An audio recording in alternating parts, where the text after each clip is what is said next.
அவனே என்ன பண்ணுறாங்க, எப்படியாவது வந்து ராகவ் இங்கே வர வைக்கணும் அப்படின்னு சொல்லிட்டு யோசிச்சுட்டு இருக்காங்க. இங்கே வந்து என்ன பண்ணுறாங்க, நம்ம அபி ராகவும் தூங்கிட்டு இருக்காங்க. அப்போ திடீர்னு லாவண்யா கிட்டேருந்து ஃபோன் வருது. ராகவ் வந்து அட்டெண்ட் பண்ணுறாரு. "என்ன லாவண்யா?" அப்படின்னு சொல்லிட்டு கேட்குறாங்க. "இல்லைங்க, நிறைய பேர் வந்து இங்கே வந்து கதவு தட்டுறாங்க. எனக்கு ரொம்ப பயமாக இருக்குது. உள்ளே வந்துட்டாங்கன்னு என்ன பண்ண." "சரி, எக்காரர் கூட கதவு மட்டும் திறக்காத, நான் வந்துடுறேன், நீ கவலைப்படாத. தனியாக இருந்தால் இது ஒரு பிரச்சனை ராகவ். எனக்கு ரொம்ப பயமாக இருக்குது ராகவ். ப்ளீஸ் ராகவ், சீக்கிரமாக வா." அப்படின்னோடனே, சீக்கிரமாக வரேன்" அப்படி சொல்கிறாரு. அடுத்து வந்து அவர் கிளம்புறத பார்த்துட்டு என்ன பண்ணுறாங்க, "அபி வந்து எங்கே போகிறீங்க?" அப்படின்னு சொல்லிட்டு கேட்குறாங்க. "அதை கேட்க நீ யார்?" அப்படின்னு சொல்லிட்டு கேட்டோன்னே, "ஓ அப்படியா, நான் யாரா? இங்கே பாருங்கள், நீங்கள் வந்து என்ன சொன்னீங்க, இந்த 8 மாதம் என் கண்ட்ரோலில் தான் நீங்கள் இருக்கணும்னு சொன்னீங்கல்ல, அதே மாதிரி நானும் சொல்கிறேன். இந்த 8 மாதம் நீங்களும் நான் சொல்கிறத தான் கேட்கணும், புரியுதா? உங்கள் இஷ்டத்துக்குலாம் நீங்கள் முடிவு எடுக்க முடியாது. அப்படிலாம் என்னை விட்டுருங்க" அப்படின்றாங்க.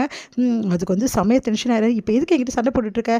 அங்கே லாவண்யாவுக்கு ஒரே பிரச்சனை, அதனால தான் போக வேண்டியதாக இருக்குது. அர்ஜென்ட்டாக நான் போய் தான் ஆகணும், சும்மா தொல்லை கொடுக்காது" அப்படின்னு சொல்லிட்டு கிளம்புறாரு. "நான் சொல்கிறது கேட்க போறீங்க, நீ சொல்கிறது எதுவும் கேட்க நிலைமை நான் இல்லை. என் ஃப்ரெண்டுக்கு ஏதாவது ஒன்று நான் செஞ்சு தான் ஆகணும்னு" சொல்லிட்டு கிளம்பி போயிடுறாரு. உடனே வந்து செமையாக டென்ஷன் ஆகிறாங்க அபி.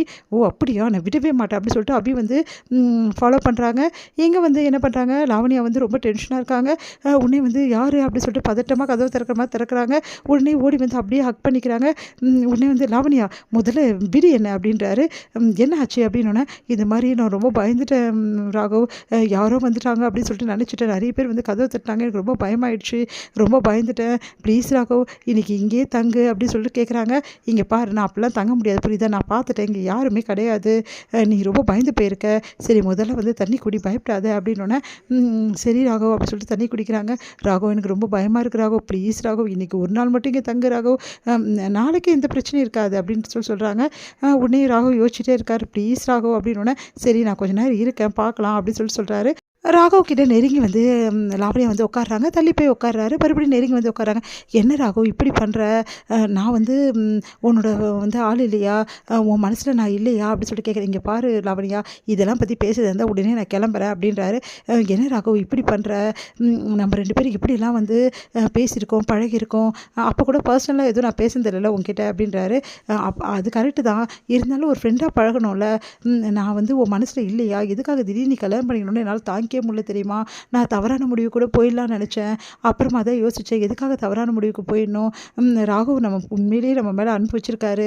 சந்தர்ப்ப சூழ்நிலை கல்யாணம் பண்ணிக்கிட்டாரு அப்படின்னு தான் நான் யோசனை பண்ணேன். வேறு எதுவும் கிடையாது. உண்மையிலேயே நான் உன் மனசில் இருக்கேன் தானே? ஆமாம், நீ என் மனசில் இருக்க தான். ஆனால் ஒரு ஃப்ரெண்டாக மட்டும்தான் லாவண்யா" அப்படின்னோடனே, "ப்ளீஸ் ராகவ், அப்படிலாம் யோசிக்காதுன்னு" சொல்லிட்டு கையை பிடிக்கிறேன். வந்து அப்படியே வந்து டைட்டாக கையை பிடிச்சிட்டு அப்படியே வந்து விலக முடியாமல் ராகவ் வந்து திணறாரு. அந்த டைமில் கரெக்டாக அபி அங்கே வந்துடுறாங்க. அபி வந்துட்டு, "என்ன பண்ணுறீங்க?" அப்படின்னு சொல்லிட்டு கேட்குறாங்க. உடனே அபியை பார்த்து அதிர்ச்சி அடைகிறாங்க. "என்ன நடக்குது இங்கே?" அப்படின்னு சொல்லிட்டு கேட்டோன்னே, "ஒன்றும் இல்லை, ரொம்ப பயந்துட்டா லாவண்யா" அப்படின்னு. "நீ எதுக்கு இங்கே வந்த?" அப்படின்னு சொல்லிட்டு கேட்குறாரு. "ஏன் நான் வரக்கூடாதா? லாவண்யா பயந்தா என்ன?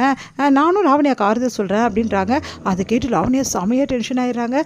"என்ன நினச்சிட்டு இருக்க உன் மனசில்? நீ பாட்டு இங்கே வந்திருக்க" அப்படின்னோடனே, "சரி சரி, அது அப்புறம் நான் பேசிக்கிறேன். லாவண்யா ரொம்ப பயப்படுறா, அதனால் நான் இங்கே தான் தங்க போகிறேன். நீ கிளம்பு வீட்டுக்கு" அப்படின்றாரு. "இங்கே பாருங்கள், லாவண்யா பயப்படுறாங்க, அதுக்கு நானும் இருந்துட்டு போகிறேன். நம்ம 2 பேருமே இருந்தால் லாவண்யாவுக்கு நல்ல துணை தானே. அப்புறம் அவங்க பயப்பட வேண்டிய அவசியமே கிடையாதுல்ல" அப்படின்றாங்க. அதை கேட்டு லாவண்யா செமையாக டென்ஷன் ஆகிறாங்க. அப்படியே பார்த்து முறைக்கிறாங்க.